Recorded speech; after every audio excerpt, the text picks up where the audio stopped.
Chapter 16 Digestion and Absorption Points Wise. Food is one of the basic requirements of all living organisms. The major components of our food are carbohydrates, proteins, and fats. Vitamins and minerals are also required in small quantities. Food provides energy and organic materials for growth and repair of tissues. The water we take in plays an important role in metabolic processes and also prevents dehydration of the body.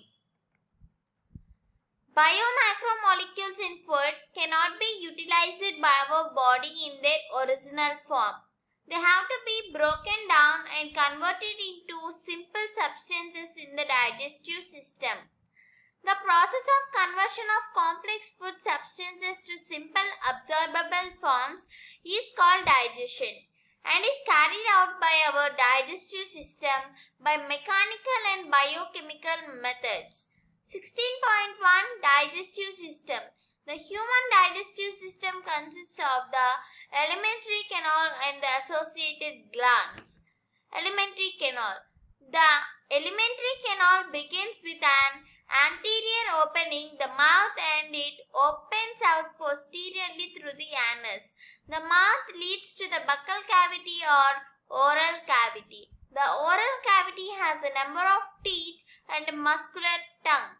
Each tooth is embedded in a socket of jawbone. This type of attachment is called thecodont. Majority of mammals, including human beings, forms two sets of teeth during their life.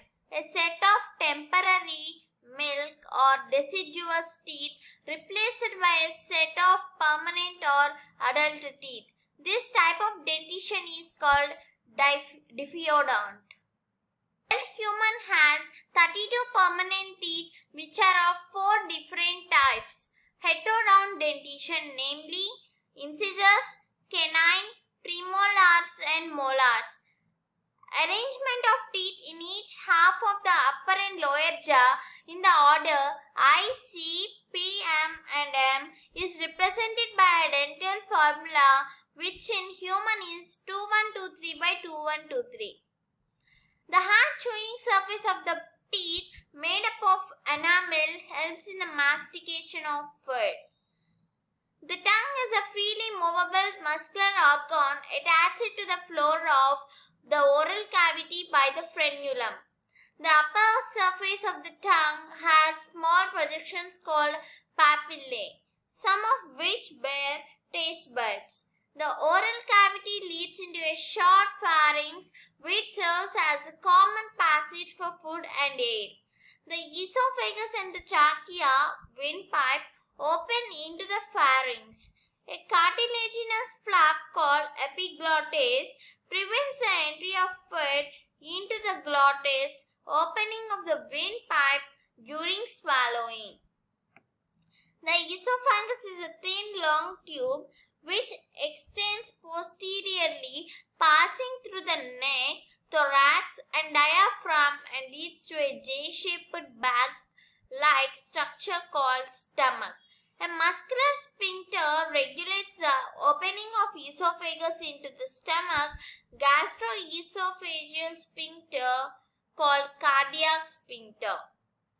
The stomach, located in the upper left portion of the abdominal cavity, has four major parts. A cardiac portion into which the esophagus opens, a fundic region, body main, central region and a pyloric portion which opens into the first part of all of a small intestine.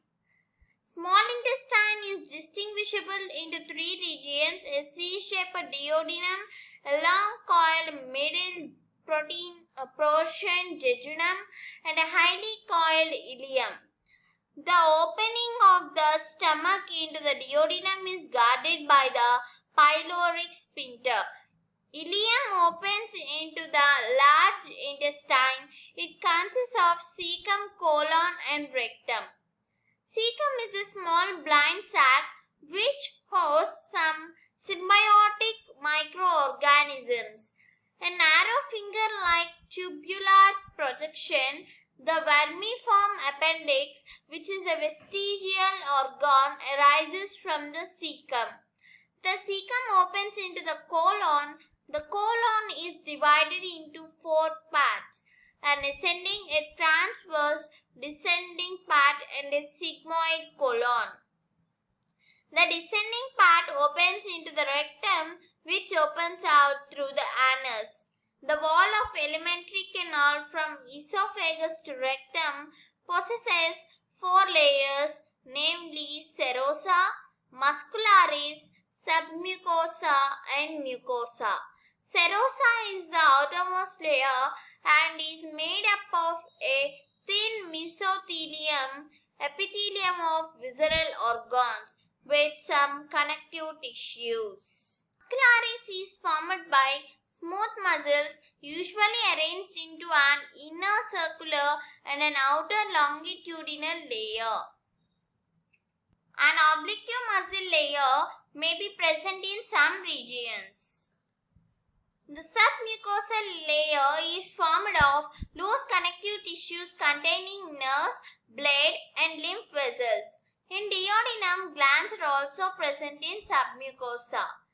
The innermost layer lining the lumen of the alimentary canal is the mucosa.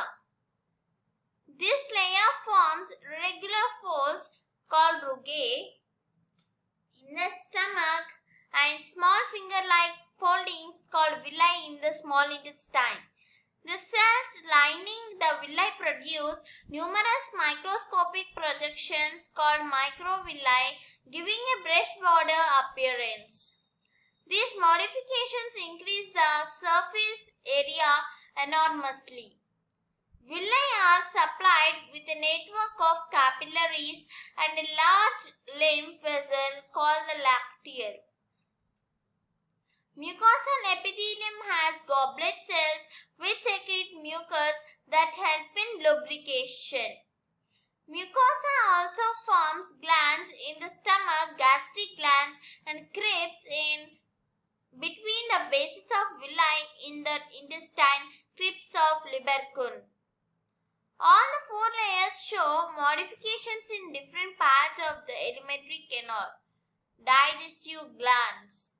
The digestive glands associated with the alimentary canal include the salivary glands, the liver, and the pancreas. Saliva is mainly produced by 3 pairs of salivary glands: the parotid streak, the submaxillary or submandibular, lower jaw, and the sublinguals below the tongue. These glands, situated just outside the buccal cavity, secrete salivary juice into the buccal cavity. Liver is the largest gland of the body, weighing about 1.2 to 1.5 kg in an adult human. It is situated in the abdominal cavity just below the diaphragm and has 2 lobes. The hepatic lobules are the structural and functional units of liver, containing hepatic cells arranged in the form of cords. Each lobule is covered by a thin connective tissue sheath called the Gleason's capsule. The bile secreted by the hepatic cells passes through the hepatic ducts and is stored and concentrated in a thin muscular sac called the gallbladder. The duct of gallbladder, cystic duct, along with the hepatic duct from the liver forms the common bile duct. The bile duct and the pancreatic duct open together into the duodenum as the common hepatopancreatic duct, which is guarded by a sphincter called the sphincter of Oddi.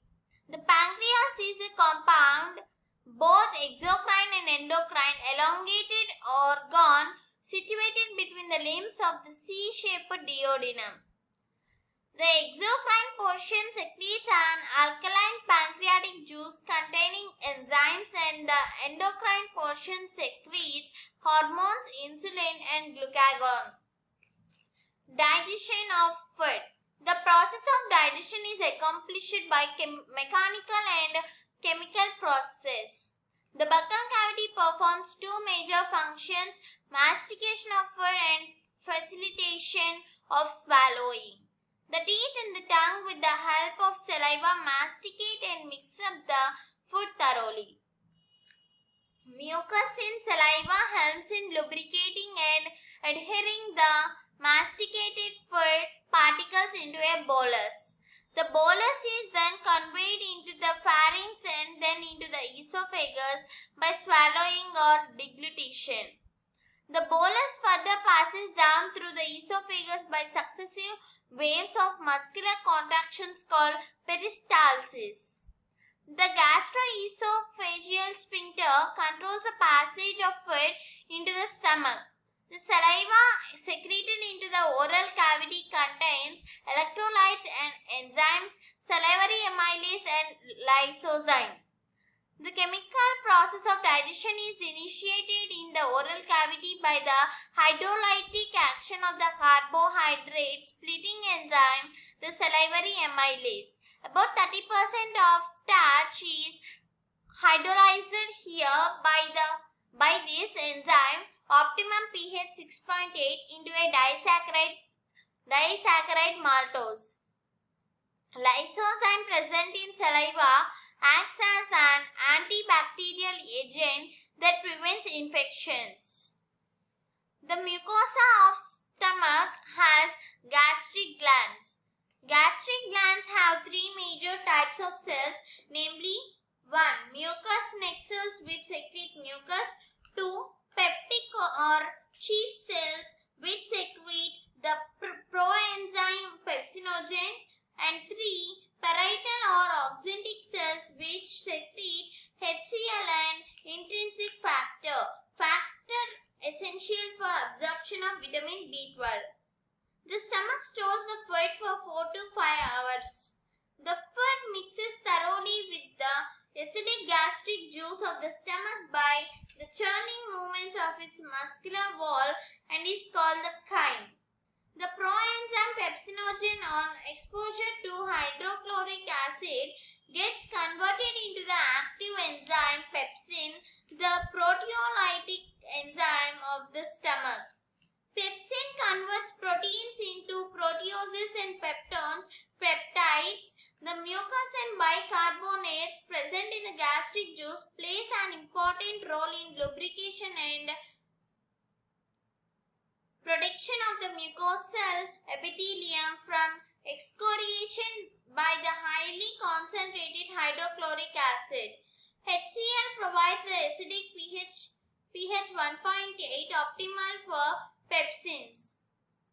Renin is a proteolytic enzyme found in gastric juice of infants which helps in the digestion of milk proteins. Small amount of lipases are also secreted by gastric glands.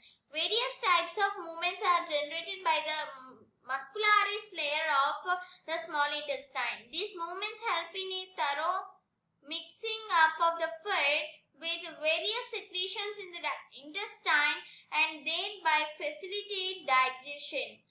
The bile, pancreatic juice and the intestinal juice are the secretions released into the small intestine. Pancreatic juice and bile are released through the hepatopancreatic duct. The pancreatic juice contains inactive enzymes trypsinogen, chymotrypsinogen, procarboxypeptidases, amylases, lipases and nucleases. Trypsinogen is activated by an enzyme enterokinase secreted by the intestinal mucosa into active trypsin, which in turn activates the other enzymes in the pancreatic juice. The bile released into the duodenum contains bile pigments, bilirubin and biliverdin, bile salts, cholesterol and phospholipids but no enzymes. Bile helps in emulsification of fats, that is, breaking down of the fats into a very small micelles. Bile also activates lipases. The intestinal mucosal epithelium has goblet cells which secrete mucus. The secretion of the breast border cells of the mucosa along with the secretions of the goblet cells constitute the intestinal juice or succus entericus.